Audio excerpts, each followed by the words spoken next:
నమస్తే అండి. కృష్ణ పరమాత్ముడు ఒక 2 పనులు చేయమని చెప్పాడండి. ఏమిటి? చుట్టూ ఉండేటటువంటి ప్రకృతిని, అది ప్రాణం ఉన్నది కావచ్చు, ప్రాణం లేనిది కావచ్చు. ఆ వస్తువులలో భగవంతునితో సంబంధం ఉంది, భగవంతుని సాన్నిధ్యం ఉన్నది అని గుర్తించి పెడుతూ ప్రవర్తించాలి మనం. ఆ రకమైనటువంటి భావంతో సాగించినటువంటి జీవనంలో నువ్వు చేసినటువంటి కృషితో భగవంతుడు లోపల ఉన్నాడని మనం గుర్తించి ఆయనకు అందించేటటువంటి ఆహారాన్ని స్వీకరించాలి ఆ భావంతో. ఈ విధంగా 2 పనులు ఏమవుతుంది అప్పుడు?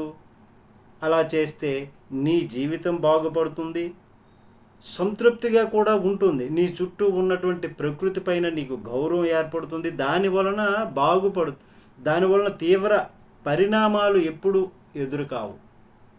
ఇంకా నీవు తీసుకునేటటువంటిది ఈ రెండవది తీవ్ర భగవద్భావంతో తీసుకుంటావు కాబట్టి లోపల ఏ రకమైనటువంటి ఉద్రేక భావాలు ఏర్పడవండి.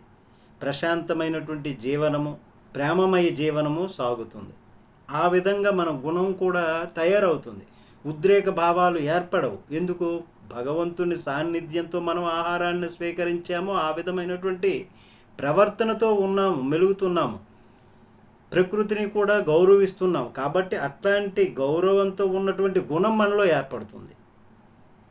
నీ చుట్టూ నువ్వు సంతృప్తిగా హాయిగా ప్రశాంతంగా ఉంటావు, నీ చుట్టూ ఉన్న వాళ్ళని కూడా హాయిగా ఉండనిస్తావు. మనస్సు మొదట ప్రశాంతంగా ఉంటుంది, మొదట నిర్మలం అయిపోతుంది మనసు. ఇది భగవాన్ శ్రీకృష్ణుడు చెప్పినటువంటి సూక్ష్మ సారం. నమస్తే.